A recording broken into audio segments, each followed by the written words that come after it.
Kaum muslimin, hamba-hamba Allah sekalian yang kami muliakan, Dajjal ini akan memasuki seluruh kota-kota besar di dunia, kecuali Mekah dan Madinah dia tidak berhasil memasuki.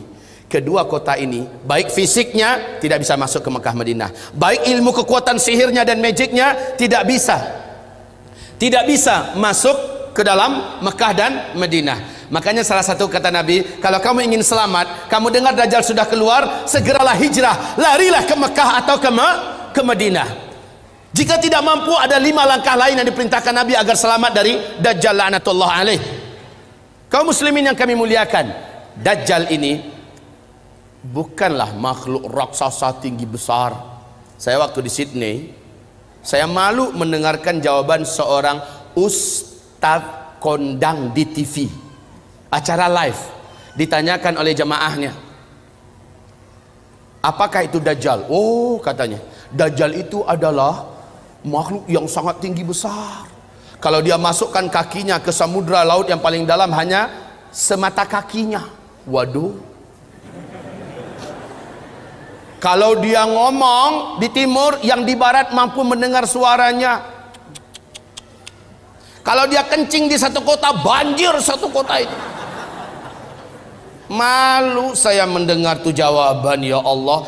Waktu SD saya sudah dengarkan kayak gitu. Lah ini ustadz level nasional loh, ngomong di TV, jawabannya kayak gitu, ngawur ngaco abis. Lalu sebenarnya Dajjal ini siapa? Rasul mengatakan dia adalah anak keturunan Adam, tingginya seperti kamu dan lebih pendek sedikit, mukanya bulat, kedua bola matanya utuh ada, hanya yang sebelah kanan tertutup oleh lapisan dagingnya yang atas meleleh kemari menutupi, dan bagian tutupan ini lengket ke pipinya, dan ada bergelantungan macam jengger ayam sedikit, kayak dahak. Orang maaf ya, kayak orang kumpulkan dahak banyak-banyak lalu disemburkan ke mata orang ini lalu meleleh gitu. Seperti inilah melelehnya daging di atas. Ini akibat dukhon loh, akibat dukhon. Seluruh orang-orang kafir menjadi zombie-zombie berjalan, jelek-jelek semuanya. Baik kaum muslimin, kemudian kata Rasulullah, kedua bola matanya seperti mau keluar lepas dari tempatnya.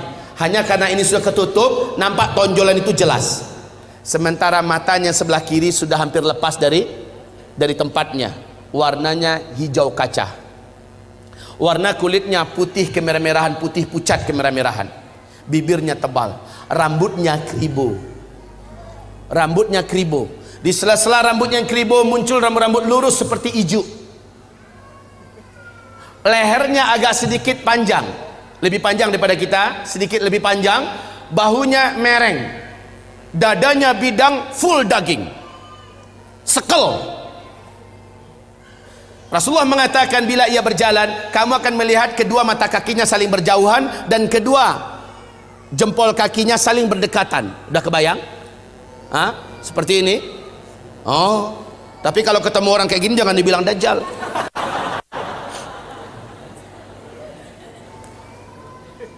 Orang biasa tapi jelek minta ampun, jelek abis. Kaum muslimin, kata Rasulullah berikutnya sallallahu alaihi wasallam, bagi orang yang beriman, yang menurut Allah imannya masih sahih, menurut Allah imannya masih benar, dia diizinkan oleh Allah mampu membaca huruf ka, fa, ra di antara kedua alis matanya. Ada tertulis ka, fa, ra, yaitu kafir. Walaupun aslinya dia nggak pandai membaca Arab, membaca Al-Quran, tapi imannya menurut Allah sahih, dia akan mampu melihat itu. Kalau sempat kepapasan beberapa papasan, dia mampu melihat kafara. Ibarat Allah yang kami muliakan, Rasulullah sallallahu alaihi wasallam bersabda, semua kemampuan yang jahat di bumi ini ada pada dia. Seluruh jin dan syaitan berkhidmat dan melayaninya, menjadi pengikutnya. Coba bayangkan, dukun mana di bumi ini yang sanggup menaklukkan seluruh jin dan setan? Sementara Dajjal dengan sukarela dan senang hati seluruh jin dan setan berkhidmat kepadanya. Dalam rangka, ya awas ya, di fase keempat ini adalah fase di mana setan jin dan setan manusia bersatu memperbanyak calon penghuni neraka. Di fase keempat ini, makanya ketika Dajjal muncul, ma baina khalqi Adam ila qiyamis sa'ah fitnatun akbar minad dajjal. Sejak bumi ini Allah ciptakan, sejak Adam Allah ciptakan sampai hari kiamat, tidak ada fitnah yang lebih dahsyat, tidak ada fitnah yang lebih hebat, tidak ada fitnah yang lebih berat melebihi fitnahnya Dajjal. Maka berlindunglah kamu kepada Allah dari fitnah Masih Dajjal. Wallahi, kata Nabi, kalau saya hidup, saya yang akan membela kamu paling di depan. Tapi jika saya sudah tidak ada, setiap kamu harus bela dan jaga dirinya masing-masing. Dajjal memiliki kekuatan sihir yang tidak terbatas. Dajjal memiliki kemampuan dan hipnotis magic yang sangat-sangat berat, sehingga tidak ada yang mampu melawan Dajjal. Tidak ada. Ibarat Allah yang kami muliakan, Nabi perintahkan ketika kamu dengar Dajjal masuk ke kota-kota kamu, langsung sihirnya menyebar, yang menjadikan seluruh manusia yang juga sudah putus asa dengan beratnya beban hidup, dengan sukarela datang untuk menyongsong di mana titik Dajjal berada. Mereka berharap Dajjal bisa membagi-bagikan rezeki. Saat itu kata Rasulullah, wahai kaum lelaki, bawalah istri-istri kalian masuk ke rumah, ikat dia di dalam rumah, tambatkan dia di tiang-tiang rumah kamu. Carilah ibu-ibu kamu, bawa dia ke rumah, ikat kakinya, ikat tangannya, tambatkan dia di tiang-tiang di dalam rumah. Carilah anak-anak gadis kamu, selamatkanlah wanita-wanita kamu, karena sesungguhnya yang paling banyak sujud menyembah Dajjal ketika Dajjal masuk ke kota-kota di bumi ini adalah kaum wanita. Mereka yang paling banyak menyembah Dajjal. Dan kata Rasulullah, siapa yang sempat menyembah Dajjal, maka sampai dia menghembuskan nafas terakhirnya, dia tidak akan pernah lagi beriman kepada Allah, dan dia akan kekal di neraka selama-lamanya. Maka ibu-ibu, pantas kalau Nabi memperingatkan umatnya berulang-ulang, berlindunglah dari Dajjal, berlindunglah dari Dajjal, berlindunglah dari Dajjal. Seluruh dukun satu bumi, seluruh ahli-ahli sihir satu bumi akan sujud menyembah Dajjal. Dengan sihirnya Dajjal menunjuk ke arah langit, maka dalam pandangan mata manusia awan berkumpul berarak dari mana-mana, padahal sudah sekian tahun awan tidak ada di langit. Lalu menurunkan air hujan, padahal hanya Tuhan yang mampu melakukan itu.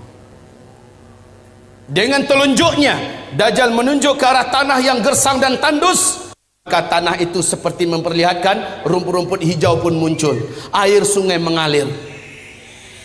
Dengan sihirnya Dajjal, dia menunjuk ke arah kuburan yang ada, maka seluruh yang pernah mati dan ada di kuburan itu bangkit, hidup dalam keadaan utuh, manusia yang utuh seperti masih hidup dulu, dan langsung berjumpa sang ayah dengan anak, anakku, mak dengan anak, anakku, suami dengan istri, istriku, padahal mereka sudah mati.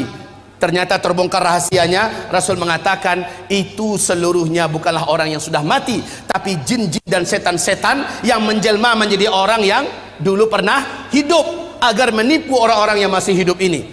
Lalu mereka berkata, inilah Tuhan kita yang telah menghidupkan kami kembali. Akhirnya manusia sujud kepadanya. Sungguh sangat dahsyat, Pak. Orang-orang lemah iman, minim amal soleh, dia akan tertipu. Ingat sekali lagi, siapa yang beriman dengan Dajjal, dia tidak akan pernah beriman kepada Allah sampai dia mati. Dia akan menjadi ahli neraka kekal di dalamnya. Sekarang, apakah tanda-tanda Dajjal akan keluar? Ini penting. Sudahkah ada tanda-tanda itu sekarang? Menurut ibu, sudah ada apa belum? Apa? Sebentar, tolong dibaca hadis yang diriwayatkannya, diceritakan oleh Fatimah binti Qais radhiyallahu anha. Hadis ini diriwayatkan oleh Imam Muslim dalam kitab sahihnya. Hadis ini diceritakan juga perjalanan Tamim Ad-Dari sebagai seorang kapten kapal dengan 20 anak kapalnya. Mereka diombang-ambingkan oleh ombak laut yang sangat tinggi. Hari gelap, angin sangat kencang, hujan lebat turun, petir menyambar-nyambar. Mereka tidak mampu mengendalikan kapalnya, terdamparlah mereka di salah satu pulau laut Yaman. Satu malaman mereka masih stay di atas kapal. Besok ketika matahari terbit, laut sudah tenang, mereka pun turun ke pulau itu. Kemudian mereka masuk ke dalam pulau, berjumpa dengan seekor binatang, yang binatang tersebut tinggi dan besar, berkaki 4, bulunya lebat hitam. Binatang tersebut dapat berbicara dengan bahasa Arab yang fasih, dan dia memperkenalkan dirinya bernama Al-Jassasah, sehingga hadis ini oleh para ulama ahli hadis disebut dengan hadis Jassasah. Binatang ini, ibarat yang kami muliakan, memperkenalkan diri. Apa kata Tamim Ad-Dari? Kami ketakutan, kami sangka ini adalah setan wanita yang berwujud binatang ini. Kami takut mau dicelakakannya, hampir kami lari. Kami dicegat oleh binatang itu. Jangan kalian takut, saya tidak akan mencelakakan kalian. Apakah kalian datang dari Arab? Kami menjawab, iya. Sudah lama saya menanti kedatangan ada yang datang dari Arab.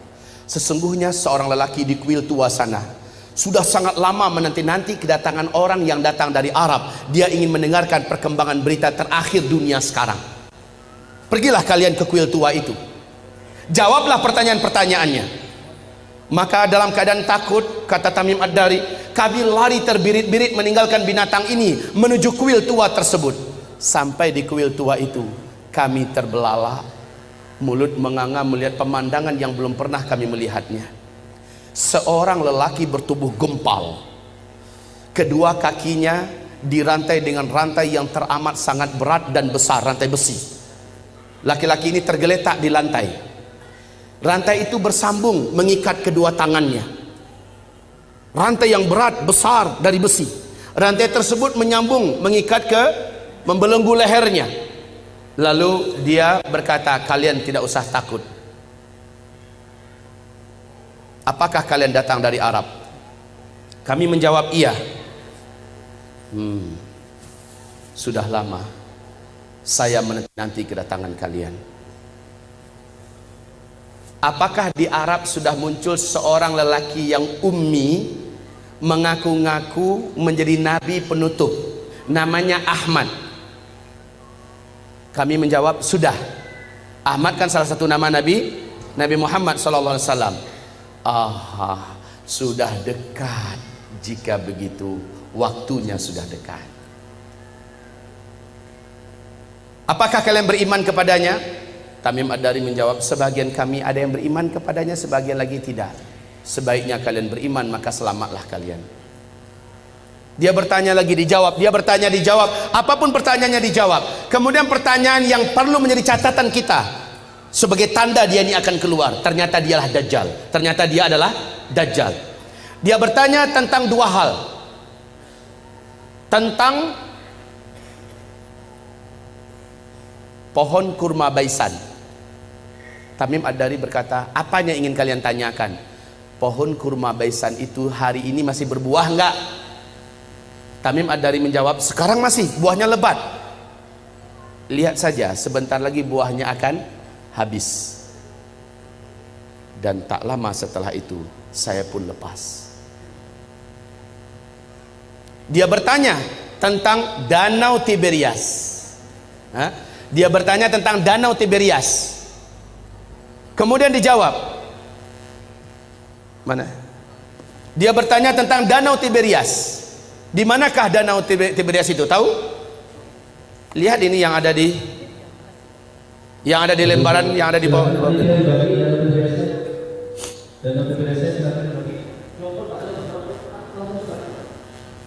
Ini sambil satu Biokor utara Pak, cepat. Brosur Danau Tiberias dan kotak ini bisa kita datang ulang supaya ada lebih orang lebih banyak tahu tentang Danau Tiberias. Yang awal silakan Danau Tiberias. Yang bagian panitia brosur Danau Tiberias. Silakan dibagi cepat.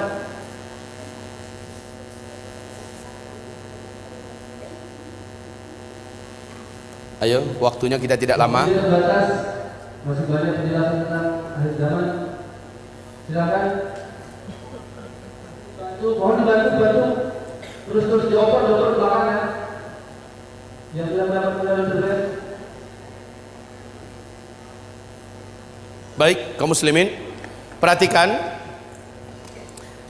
tentang Danau Tiberias. Jadi ada dua pertanyaan si Dajjal ini tentang kebun kurma Baisan. Yang kedua tentang Danau Tiberias. Laki-laki ini berkata, apabila buah kurma di kebun kurma Baisan sudah tidak berbuah, awas, saat itu saya sudah saatnya untuk lepas. Ibu tahu nggak, Bu, di mana kebun kurma Baisan itu? Ibu tahu tidak? Bilang cepat enggak. Pura-pura mikir lagi. Bilang enggak selesai. Ya Pak, kebun kurma Baisan letaknya di negeri Syam. Kalau sekarang ini perbatasan antara Yordania dengan Palestina. Ketahuilah oleh Bapak Ibu semuanya dan bacalah la haula wala quwata illa billah. Bacalah inna lillahi wa inna ilaihi raji'un. Sudah beberapa tahun belakangan ini kebun kurma Baisan sudah tidak berbuah 100%. Batang-batangnya pun cenderung kepada mati dan lapuk. Ini yang pertama. Yang kedua, laki-laki yang terikat ini yang ternyata adalah Dajjal, dia bertanya tentang Danau Tiberias. Lalu Tamim Ad-Dari berkata, apanya yang kau ingin tanyakan? Airnya, masih ada air nggak sekarang? Maka dijawab oleh Tamim, airnya banyak. Dan memang Danau Tiberias ini sejak terbentang bumi tidak pernah airnya susut. Airnya full maksimal. Lalu apa kata laki-laki yang terikat itu? Dajjal ini, nanti kalau airnya sudah menyusut, tinggal sedikit, saatnya saya akan mengelilingi seluruh dunia, saya akan masuk seluruh kota-kota, saya akan kuasai manusia. Untuk Bapak Ibu ketahui seluruhnya, sejak tahun 2003 terjadi penyusutan. Lalu 2004 pemerintah Israel secara resmi membuat garis merah. Ternyata, perhatikan ini, perhatikan. Ini apa? Bagus, jawabannya jujur. Ini garis. Kalau dia bilang ini danau, terlalu. Ini adalah garis dari permukaan Danau Tiberias, ya. Ah, ini dasarnya. Kaum muslimin, sejak 2003 sampai 2013, sejak 2003 sampai 2013, danau ini telah mengalami penyusutan yang sangat signifikan. Padahal kedalaman danau ini hanya 45 meter saja. 45 meter saja. Ya. Dalam hanya hitungan 10 tahun sudah 16 meter menyusut airnya dari permukaan. 16 meter dari kedalaman 45 meter, maknanya sudah lebih 30%. Coba buka YouTube. Buka YouTube, ada di situ acara televisi resmi pemerintahan Israel menyebutkan kepanikan dan ketakutan mereka yang tidak bisa disembunyikan. Sebab apa? Ini danau, airnya sumber air satu-satunya bangsa Yahudi di Israel. Mereka nggak punya sungai, mereka nggak punya mata air yang lain, cuma ini. Di sini untuk air minum, air cocok tanam, air mandi, segala-galanya dari sini sumbernya. Dan sekarang air itu menyusut. Kaum muslimin yang kami muliakan, 16 meter sudah seperti ini posisinya.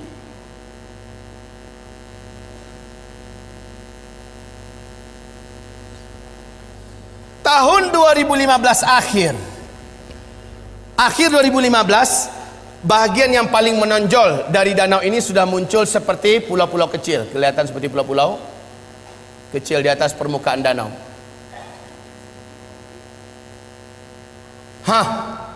Kondisinya sekarang semakin menyusut. Awas, inilah yang menjadikan Syekh Abdullah bin Abdul Aziz bin Baz, mufti dan ulama besar Arab Saudi, sampai menangis ketika diberitakan kabar tentang perkembangan Danau Tiberias. Lalu apa kata beliau? Hadza zamanu khurujid dajjal. Inilah dia zaman kita, zaman saya, zaman tuan-tuan dan puan-puan semua, zaman bapak ibu dan zaman anak-anak kita masih hidup. Makhluk terlaknat ini akan keluar, Dajjal. La haula wala quwata illa billahil aliyil azim. penyusutan air ini sangat signifikan. Kecemasan dan ketakutan tidak dapat disembunyikan. Lihat gambarnya. Lihat ini. Dulu airnya masih tinggi. Gambar ini diambil dan kita cetak tahun 2013 ya. Tahun 2013 yang ini. Kondisi sekarang udah beda lagi. Baik kaum muslimin, yang belum kebagian tolong dibagi. Kalau enggak nanti minta ambil di luar. Ini kami benarkan untuk dicetak banyak. Silakan cetak banyak-banyak agar umat tahu. Ini dilihat dan hadisnya sangat jelas, fakta yang tidak dapat disembunyikan, nggak bisa ditutup-tutupi tentang keluar saat dekatnya keluarnya Dajjal. Bapak Ibu, nanti itu ada kotak yang berjalan dari Yamimah, jadikan sajalah sebagai infak Bapak buat memperbanyak ini kembali dan juga membantu operasional dakwahnya Yamimah. Baik kaum muslimin yang kami muliakan, kita lanjutkan. Lihat kondisi-kondisi yang ada di situ. Ini tahun 2013, 2015 sudah semakin menyusut. Sudah semakin susut airnya. Sekarang negara-negara besar dunia sudah membuat simbol-simbol penyambutan kedatangan Dajjal. Seluruh negara-negara besar di dunia termasuk Arab Saudi. Lihat, Arab Saudi di Madinah, luar kota Madinah, sudah membangun istana kerajaan di satu bukit di luar kota Madinah. Ada yang tahu? Ada yang pergi umrah, pergi haji? Lihat di sana. Dan kata Rasulullah, Dajjal nanti akan naik ketika dia tidak berhasil masuk Mekah, nggak berhasil masuk Madinah, dia naik ke atas salah satu bukit yang disebut dengan Bukit Khabisha atau Bukit Ba'guk, Bukit Garam. Para ulama sekarang dan orang-orang kota Madinah menyebutnya dengan Bukit Dajjal. Ternyata ketika Dajjal naik ke atas, dia menunjuk ke arah Masjid Nabawi. Dia berkata, itu adalah istana putihnya si Ahmad. Itu adalah istana putihnya si Ahmad. Ini hadis Rasulullah. Dajjal naik ke atas bukit itu dan menunjuk ke Masjid Nabawi dan berkata, itulah istana putihnya si Ahmad. Dalam keadaan geram, dia hantarkan kakinya 3 kali di atas bukit itu. Maka satu kota Madinah gempa. Akhirnya seluruh orang munafik keluar, orang-orang musyrik keluar dari Madinah dan bergabung dengan Dajjal. Itulah hari bersihnya Madinah dari kaum munafikin dan musyrikin. Kaum muslimin, istana putihnya Muhammad. Ketika Nabi melafazkan hadis itu, Masjid Nabawi macam apa bentuknya? Lantainya aja masih dari pasir, tiang-tiangnya masih dari pohon kurma, belum dikasih dinding, lotengnya saja, atapnya saja masih dari pelepah kurma. Tapi ketika Dajjal mengatakan itulah istana putihnya si Ahmad, maka lihat keadaan istana putih itu enggak dengan Masjid Nabawi sekarang. Seolah-olah gambaran yang diceritakan oleh Rasulullah tentang ucapan Dajjal terjadinya di masa kita. Ya Allah ya Rabb. Baik kaum muslimin, selanjutnya Rasul bersabda, lihat nanti di kitab kita, tentang hanya seorang bocah remaja lelaki yang Dajjal tak kuasai. Dajjal tak mampu menaklukkannya.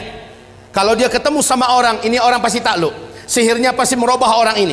Kemampuan magicnya akan menjadikan orang ini tersilap. Lalu hipnotisnya bisa merubah orang ini. Cuma remaja lelaki ini nggak bisa. Rasul berkata, saat dia lihat remaja itu tetap berdiri tegar di atas kedua kakinya dan dadanya membusung, dia tidak mau sujud kepada Dajjal. Dajjal mendatanginya. Kenapa kamu tidak sujud kepada saya? Seluruh manusia menuhankan saya dan mereka mengakui saya adalah Tuhan. Sujud kamu. Tidak, kata remaja itu. Engkau adalah makhluk Allah. Kening ini hanya sujud untuk Allah sang Khaliq. Kami tidak akan pernah mau sujud kepada engkau. Maka Dajjal marah, kata Rasulullah. Dia jambak rambut remaja ini, kemudian tangan kanannya memegang gergaji, dibelah duanya kepala ini. Dalam keadaan hidup-hidup dibelah duanya. Seremaja sakarat, terbelahlah kepalanya, meninggal dunia dalam keadaan bertauhid. Terbelah sampai ke lehernya dan ke dadanya, dia pun terjatuh, darah bersimbah di lantai. Dia menjadi mayat. Dajjal mengelilingi 1 kali putaran sambil membaca mantra-mantra khusus. Setelah itu Dajjal menunjuk ke arah mayat remaja laki-laki ini. Qum, bangkitlah kamu, hiduplah kamu. Kalau selama ini Dajjal hanya dengan permainan sihirnya Tapi kali ini memang betul-betul Allah izinkan Dajjal bisa menghidupkannya kembali. Dan Allah izinkan tubuh yang tadi terbelah kembali bertaut. Bukan ilmu rawa rontek ya. Kembali bertaut, bersatu, dan kepalanya juga. Kemudian remaja ini bangkit. Bangkit, darah yang tadi di lantai masih bergenang. Tubuh yang tadi berlumuran darah masih saja basah dengan lumuran darah. Tapi remaja ini sudah utuh dan dia berdiri seperti awal. Dajjal bertepuk dada dengan sangat bangga memperlihatkan kepada pengikutnya, kalian lihat semua, saya sudah matikan dia dan saya sudah hidupkan di depan mata kalian semua. Makin mantap iman mereka. Sementara si remaja ini lain lagi. Loh, ente kenapa masih belum sujud pada saya? Saya sudah buktikan pada ente, saya adalah Tuhan ente. Sujud, kata Dajjal. Sorry Jal, justru dengan yang kamu lakukan pada saya sekarang makin memantapkan iman saya. Kamu asli Dajjal. Saya baca hadis Rasulullah, Dajjal akan membunuh seorang lelaki yang tidak mau, seorang remaja lelaki yang tidak mau tunduk kepadanya, kemudian menghidupkannya kembali. Tapi ada lanjutan dari hadis Nabi, ente tak akan mampu lagi membunuh saya kali kedua. Dan sejak hari ini ente tak akan mampu membunuh siapapun saja manusia. Kemampuan ente sudah diangkat oleh Allah. Hai manusia, sadarlah kalian, ini Dajjal. Dajjal marah, ingin membunuhnya kembali, memang hilang kemampuannya. Nah, kaum muslimin, hamba-hamba Allah yang kami muliakan, remaja lelaki. Remaja lelaki. Dalam ilmu sosial, hitungan remaja itu usianya, ilmu sosial loh ya, belasan tahun Pak. 12, 13, 14, 15, 16. Ada yang berselisih di usia 17. Ini usia remaja dalam hitungan ilmu sosial. Bapak Ibu dengar tidak berita yang mengguncang dunia Arab, sampai seluruh TV-TV Arab memuat berita ini yang masih ada di YouTube. Wawancara eksklusif yang disebarkan di televisi-televisi Arab, yang saya tonton langsung adalah di Qatar TV. Bahwa masuk tahun ke-13 sekarang, telah lahir seorang bocah atau bayi laki-laki di Palestina. Bayi ini dapat berbicara dengan bahasa Arab Fusha 1 kali sebaik dia baru saja keluar, baru saja lahir dia berbicara. Habis itu dia normal seperti bayi-bayi pada umumnya. Apa kata bayi laki-laki ini? Berbicara dengan bahasa Arab yang fasih. Dia berkata, tolong terjemahkan kalau ada yang tahu. Ana rajulun sayaqtuluni Dajjal wala yaqtulu ba'di ahadan abada au kama qal. Ada yang bisa menerjemahkan? Hah? Bilang saja enggak ya. Oke, sama-sama kita terjemahkan. Ana apa? Itu bisa. Rajulun, seorang lelaki. Sayaqtuluni Dajjal, yang nanti akan dibunuh oleh Dajjal. Wala yaqtulu ba'di ahadan abada. Setelah saya, Dajjal tak sanggup membunuh siapapun saja lagi selama-lamanya. Kemudian dia normal menjadi lelaki, bayi pada umumnya. Jika berita ini betul-betul terjadi, kalau beritanya benar, saya sudah menyaksikan sendiri. Di TV-TV Arab pernah, di YouTube juga masih ada disimpan. Filenya masih bisa kita tonton, Pak. Ya. Cuma jika berita ini benar, semakin menguatkan bahwa Dajjal memang sudah saatnya keluar. Yang sangat menakjubkan, Dajjal nanti akan keluar, kata Rasulullah SAW, di tengah-tengah kaum Yahudi Asbahan. Asbahan ini di mana? Iran. Asbahan ini adalah Iran. Dajjal akan keluar di tengah-tengah Yahudi Asbahan, dan bersamanya ada 70.000 tentara elitnya Dajjal dari Yahudi Asbahan. Berita untuk Bapak Ibu semua sekarang terbaru bahwa di Asbahan sudah terkumpul 70 lelaki yang tegap-tegap, muda-muda dengan pakaian khas Yahudi, dan mereka sudah membuat senjata-senjata manual dari besi-besi terbaik di dunia berjumlah 70.000 orang. Kondisi ini makin menguatkan keyakinan kita memang Dajjal sudah sangat dekat. Oke, kalau berita tentang bayi yang di Palestina bisa jadi itu di karang-karang, anggaplah, walaupun ini Yang diwawancarai adalah tokoh-tokoh masyarakat Palestina, para masyayikh, syekh-syekh, orang-orang tua di sana. Ditanya mereka seluruhnya, mereka membenarkan kejadian itu. Dan bayi ini disembunyikan, disimpan, dan sekarang usianya berarti sudah belasan tahun. Jika ini hak, jika ini benar, maka semakin menguatkan. Jika ini bohong, palsu, bisa jadi, ya, bisa jadi ini dikarang-karang. Tapi siapa yang dapat menyembunyikan fakta Danau Tiberias? Siapa yang dapat menyembunyikan dan menutup-nutupi fakta mengeringnya Danau Tiberias di Israel hari ini? Siapa yang dapat menyembunyikan fakta berhentinya berbuah kebun kurma Baisan yang selama ini tidak pernah berhenti berbuah? Hari ini sudah. Subhanallah. Kaum muslimin, sangat dekat Dajjal ini akan keluar. Dajjal berapa lama? Enggak lama.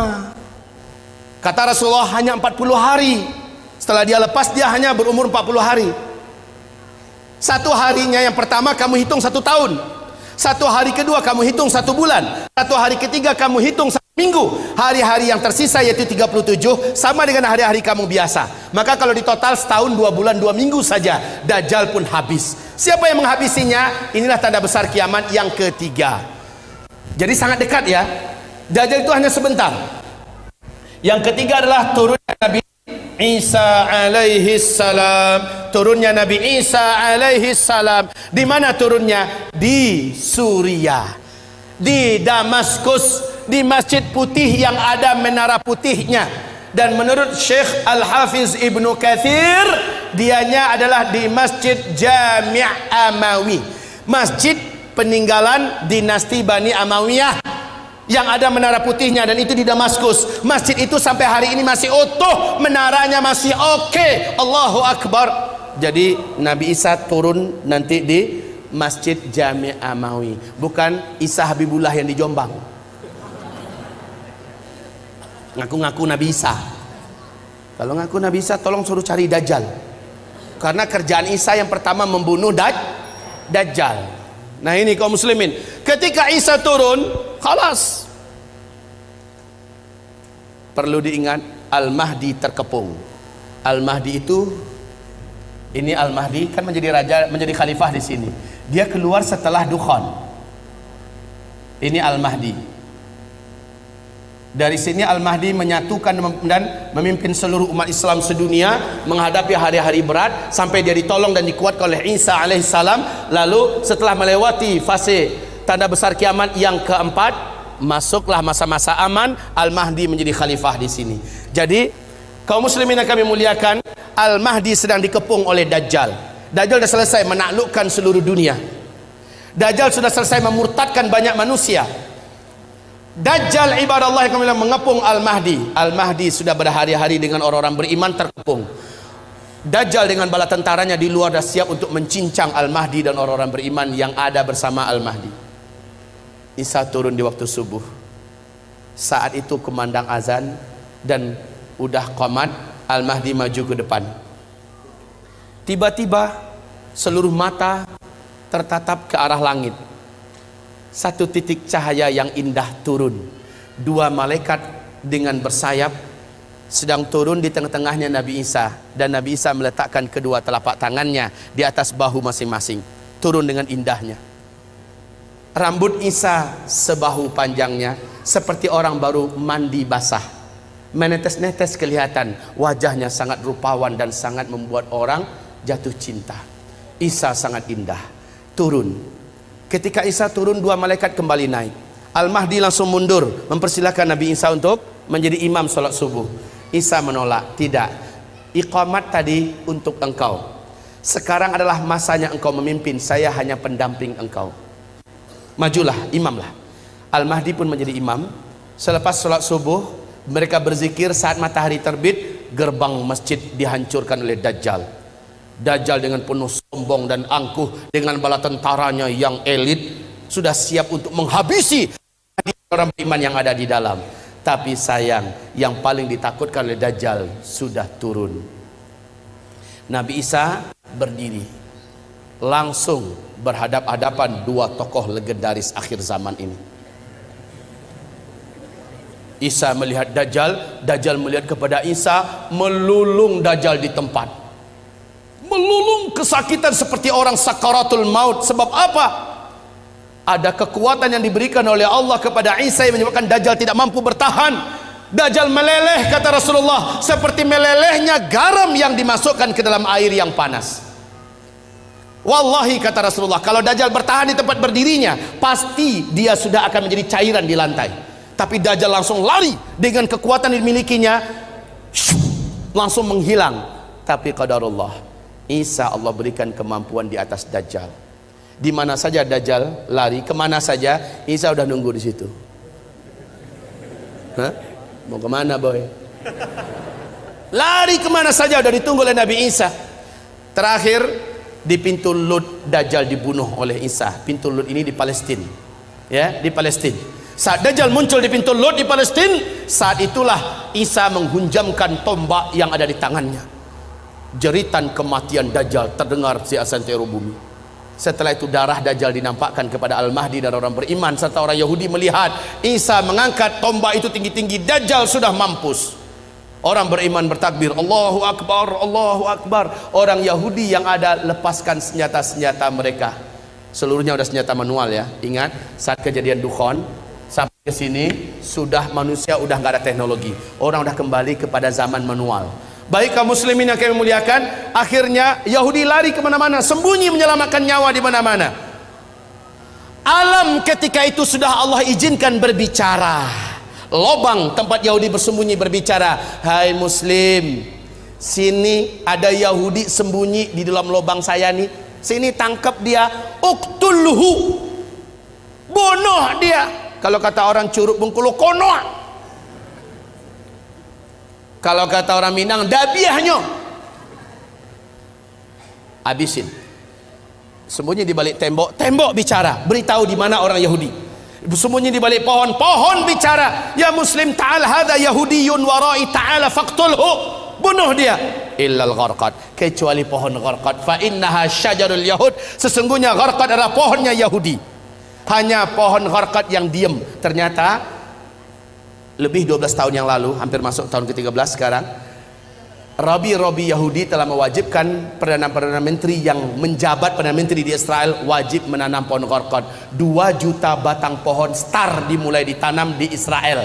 Hari ini pohon-pohon gharqad sudah setinggi 16 meter, 14 meter. Masya Allah, udah siap untuk melindungi orang ya Yahudi. Lah masalahnya hadisnya kan udah bocor duluan.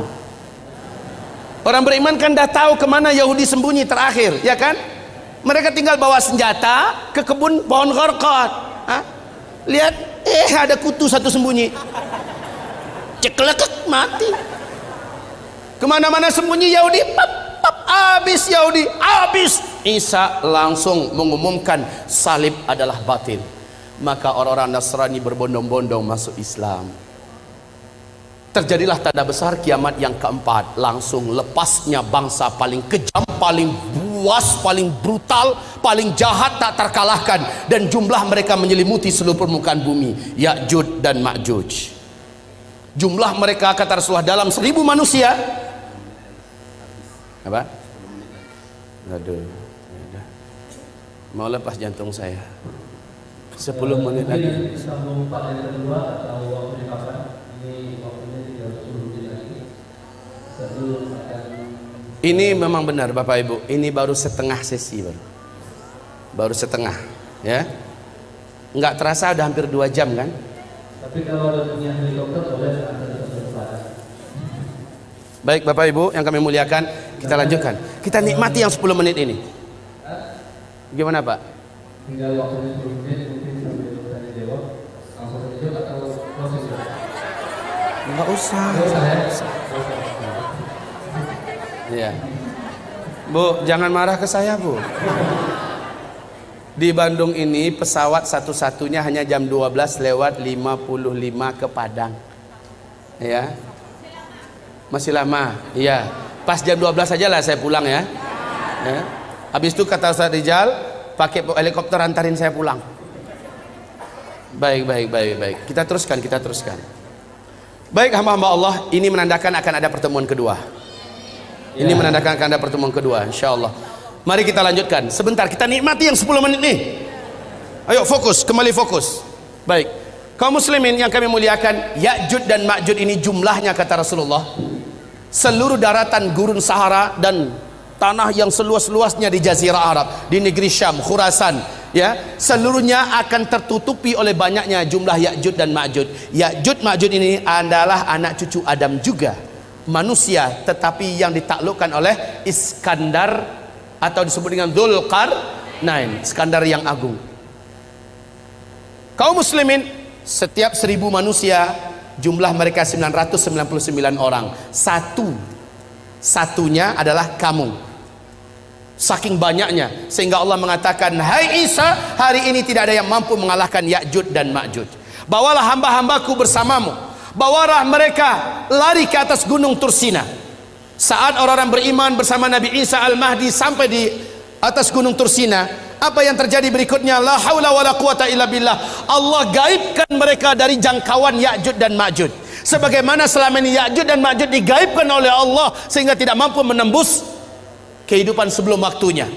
Kaum muslimin yang kami muliakan, singkatnya Allah yang hancurkan Ya'juj dan Ma'juj. Sehabis itu baru manusia masuk masa-masa aman. Cuma masa ini tidak lama kata Rasulullah.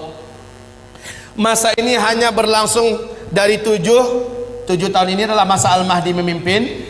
8 atau tahun ke-9-nya Al-Qahtani, berarti maksimal hanya 9 tahun saja masa-masa aman ini. Khilafah tegak itu nggak lama, nggak pakai ribuan tahun lagi, nggak pakai ratusan tahun, tapi hanya paling lama 9 tahun. Di sini jumlah laki-laki 1 berbanding 50 wanita. Kemana perginya kaum laki-laki? Di sini banyak Allah cabut nyawa lelaki di muka bumi ini. Saat fase kelima yang nggak lama lagi ini, insya Allah jumlah laki 1 berbanding 50. Jangan macam-macam pikirannya, Pak. Poligami. Udah nggak kepikiran, percayalah. Yang pertama, bapak udah banyak nggak ada, ya. Yang kedua, saat itu kalaupun masih hidup, insya Allah fikir bapak full memikirkan amal soleh dan ibadah yang kuat sekuat-kuatnya kepada Allah Subhanahu wa Ta'ala. Ibarat Allah yang kami muliakan, ini dah 10 tanda besar kiamat. Oh ya, yang ke-7 belum ya? Ini Ya'juj dan Ma'juj. Ya'juj dan Ma'juj. Saya singkatkan, di sini tanda besar kiamat yang kelima, yaitu matahari terbit dari sebelah barat. Kemudian yang keenam, keluarnya binatang raksasa dari dalam perut bumi yang Allah ceritakan dalam Al-Quran. Binatang ini Allah sebut dengan sebutan Dabbatul Ardi. Berkaki banyak, bertangan banyak, dapat berbicara dengan manusia, membawa cincin Nabi Sulaiman, tongkat Nabi Musa. Binatang ini muncul di 3 tempat yang berbeda di muka bumi di waktu yang berbeda-beda, memberi tanda kepada manusia yang masih hidup. Yang beriman akan dibuatnya bercahaya bersih wajahnya dan terang benderang. Sementara orang kafir dibuatnya wajahnya menjadi gelap, hitam dan buruk rupanya. Lalu binatang itu kembali tenggelam. Barulah setelah itu tanda besar kiamat yang ke-7, bertiup angin lembut kematian dari timur, atau dalam hadis Nabi mengatakan dari negeri Yaman, ya. Angin lembut kematian, saya singkat saja, ALK, angin lembut kematian. Yang wafat oleh angin ini hanyalah orang yang beriman saja, walaupun imannya seujung kuku kata Nabi. Dia hanya kenal dengan Allah dan percaya Allah itu ada, maka dia akan dijemput oleh angin ini. Saat dia tersentuh oleh angin tersebut, walaupun dia di dalam gua, walaupun dia di atas gunung, ada di lembah, ada di pulau, angin tersebut akan sampai ke sana. Saat terhirup olehnya angin itu, saat tersentuh dia oleh angin itu, dia pun tergeletak di tempat, meninggal di situ. Serentak satu muka bumi umat Nabi Muhammad meninggal dunia. Inilah tanda besar kiamat yang ke-7. Tanda besar kiamat yang ke-8, 9, 10, insya Allah sudah tidak ada lagi orang Islam yang menyaksikannya. Maknanya kiamat besar, kehancuran alam semesta tidak akan pernah disaksikan oleh umat Islam, alhamdulillah, kecuali orang Islam yang gagal menyelamatkan imannya ketika Dajjal keluar. Peluang ini akan ditemukan, mungkin ada. Apa tanda besar kiamat yang ke-8? Yaitu tenggelamnya seluruh daratan bumi di sebelah timur, Australia, New Zealand, Indonesia, Malaysia, Brunei, Singapura, Thailand, Filipina, Jepang, Cina, India, Pakistan, yang seluruh negeri Asia Tengah, bahkan Rusia tenggelam seluruhnya masuk ke dalam bumi. Tanda besar kiamat yang ke-9 langsung menyusul. Seluruh daratan bumi sebelah barat tenggelam masuk ke dalam laut, yaitu Brasilia, Amerika Serikat seluruhnya, Afrika, Eropa, ya, seluruhnya, Suriname tenggelam masuk ke dalam laut. Yang tersisa adalah satu ketul bumi, ya. Yang tersisa adalah satu daratan bumi yang ada di Timur Tengah. Nah, inilah dia, Jazirah Arab dengan Syam. Hanya ini yang tersisa. Jazirah Arab ini adalah Yaman. Ini adalah Yaman, daratan paling bawahnya. Kata Rasulullah, tanda besar kiamat yang ke-10 adalah dari daratan negeri Yaman, dari dalam perut buminya muncul api yang teramat sangat besar dan kuat, panas setinggi-tinggi gunung, dan paling rendah itu setinggi bukit. Api ini muncul yang menyebabkan orang-orang yang masih hidup di daerah ini kepanasan, dan seolah api ini akan mengejar mereka. Mereka lari sekencang-kencangnya menuju ke Syam. Saat seluruh manusia sudah bersatu dan berkumpul seluruhnya di negeri Syam, barulah malaikat Israfil meniup sangkakala yang pertama. Kiamat besar dimulai. Untuk pemberitahuan kepada Bapak Ibu, buka YouTube, lihat di Yaman hari ini sudah ada satu fenomena alam yang menakjubkan dan menakutkan. Sudah ada satu kawasan area yang panas seperti di Sidori, seperti lumpur Sidoarjo. Panas, tapi bukan lumpur yang keluar. Saat didekati oleh para pakar dan ahli bumi, ditemukan banyak lubang-lubang dan rekahan tanah. Dilihat dari dekat, ternyata di dalam lubang itu ditemukan gelombang tekanan api yang lahap-melahap antar sesuatu dengan yang lain. Sudah mulai Allah lakukan start pemanasan. Isyarat bagi manusia udah dekat loh. Tanda ke-10 kiamat, tanda besar kiamat yang ke-10, sudah Allah nampakkan isyaratnya sekarang. Memang belum keluar apinya, tetapi sudah ditemukan sumber energi api itu, yang sampai hari ini belum dapat diputuskan berapa kekuatan daripada energi api yang ada dalam perut bumi di negeri Yaman, yang hari ini sudah mulai ditemukan. Kaum muslimin, sudah sangat dekat. Apabila ini saya sampaikan, karena waktunya sudah habis, apabila ini saya sampaikan, masih ada setengah lagi ya, masih ada setengah lagi. Dan ini yang terpenting, ini sengaja saya kosongkan, padahal disinilah uraian yang paling strategis. Inilah yang paling inti. Saya berharap jika umur kita tidak panjang, ini ada kaset di luar, bisa dilihat. Kemudian jika tidak ada, di YouTube, tulis saja nama saya Zulkifli Muhammad Ali. Tapi ya, sengatan dan energi yang mengalir ketika mendengar langsung macam ini beda dengan nonton YouTube. Setidaknya saya bersyukur pada Allah, sudah banyak yang Allah turunkan hidayah ke hatinya selepas mendengarkan ini. Sudah banyak yang mengalami perubahan, baik remaja, lelaki, wanita, tua, muda, banyak yang telah diberi oleh Allah hidayah. Kaum muslimin, saya menyampaikan ini bukan untuk membuat semangat hidup Bapak Ibu jadi kendor, pulang-pulang udah kayak gini bahunya. Bukan, saya ingin setelah mendengarkan ini bersikaplah seperti para sahabat. Sahabat setelah mendengarkan uraian akhir zaman dari Rasulullah, mereka bersikap sangat menakjubkan. Kalau begitu, waktu sudah tidak lama lagi tersedia. Umur saya yang ada juga sudah tidak lama lagi ada. Maka dengan waktu yang masih hidup ini, keadaan yang masih aman ini, saya akan pastikan saya harus banyak amalnya. Harus berat timbangan amal soleh saya di akhirat. Apalagi Bapak Ibu yang akan menghadapi huru hara yang teramat sangat berat. Orang yang beriman yang amal solehnya banyak, Allah yang akan selamat ketika Dajjal keluar. Hanya orang beriman yang amal solehnya yang kuat yang akan diselamatkan oleh Allah. Ketika dukhon terjadi, hanya orang beriman yang beramal solehlah yang diselamatkan oleh Allah Subhanahu Wa Taala. Banyak petaka-petaka menjelang ini yang belum saya uraikan sekarang. Hanya orang beriman yang beramal soleh. Wahai tuan-tuan yang mulia, wahai Bapak Ibu sekalian yang saya cintai, mendengarkan uraian ini berkatlah saya harus berubah. Saya harus menjadi lelaki yang lebih soleh, suami yang lebih bertanggung jawab, orang bekerja yang lebih jujur dan lebih amanah. Jangan sampai mendengarkan pengajian ini langsung buat resign, surat pengunduran diri, mengingat, menimbang dan memutuskan. Jangan, justru dirubah. Semua yang dijalani dalam hidup ini teruskan, tapi mindsetnya dirubah. Hayya 'alas shalah. Dimanapun berada, jika Allah memanggil, kecilkan semua yang lain. menujulah ke masjid berjamaah salat 5 waktu. Al-Quran, akrabkan diri, bacalah Al-Quran. Kalau ketika Al-Qurannya ada, kalau tidak yang hafal di mulut, sering-seringkan membacanya.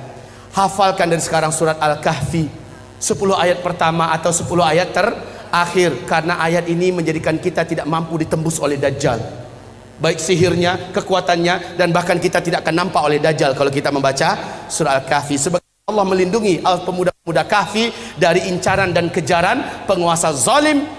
Allah lindungi mereka, makanya dijadikan surah Al-Kahfi surat yang harus dihafal. Baik, dan seterusnya dan seterusnya. Insya Allah kita bertemu kembali. Semoga sahabat Yamimah bekerja sama dengan pengurusi DKM Masjid Istiqomah ini agar pertemuan kedua nanti bisa dilanjutkan. Bertekad hadir ya Bu ya? Bertekad hadir Pak? Apapun kegiatannya pastikan saya harus datang kembali, karena sesi kedua adalah ini yang paling menentukan. Inilah uraian sejati. Kalau tadi adalah pengantar, tetapi itu pun sudah bisa menggigit Bapak Ibu. Baik, demikian saja. Mohon maaf, saya minta maaf tidak bisa berumah tamah dengan Bapak Ibu saat sekarang ini. Ke depan jangan lagi jadwalnya di mana saya akan pulang hari itu ya. Baik, insya Allah saya siap. Bawahnya ke depan itu besok 2 hari 3 hari baru saya pulang, jadi bisa berlama-lama kita. Demikianlah dari saya. Nastaghfiruka ya Allah wa natubu ilaik. Buku ini senantiasa saya bawa kemanapun saya ceramah. Zikir akhir zaman, di dalamnya memuat dalil-dalil tentang kejadian-kejadian ini, baik dari ayat, dari hadis-hadis Nabi, dan yang paling penting dari kitab Zikir Akhir Zaman. Di dalam kitab ini memuat semua perlindungan-perlindungan yang diperintahkan Nabi. Ketika terjadi dukhon, kamu amalkan ini dan segera baca ini. Ketika keluar Dajjal, kan tadi ada 6 cara selamat dari Dajjal, ada di kitab kita Zikir Akhir Zaman. Sementara ensiklopedi akhir zaman khusus kitab ilmiah terlengkap, tetapi di dalamnya tidak ada tentang amalan-amalan perlindungan akhir zaman. Beda dengan di kitab Zikir Akhir Zaman. Sebagai rekomendasi saya buat umat, karena banyak Ustadz, bagaimana cara mendapatkan kitab ini, bagaimana cara mendapatkan, banyak pertanyaan begitu. Nah, mumpung ada, tolong didapatkan dan dibaca. Pertemuan berikutnya jadi enak insyaallah ta'ala.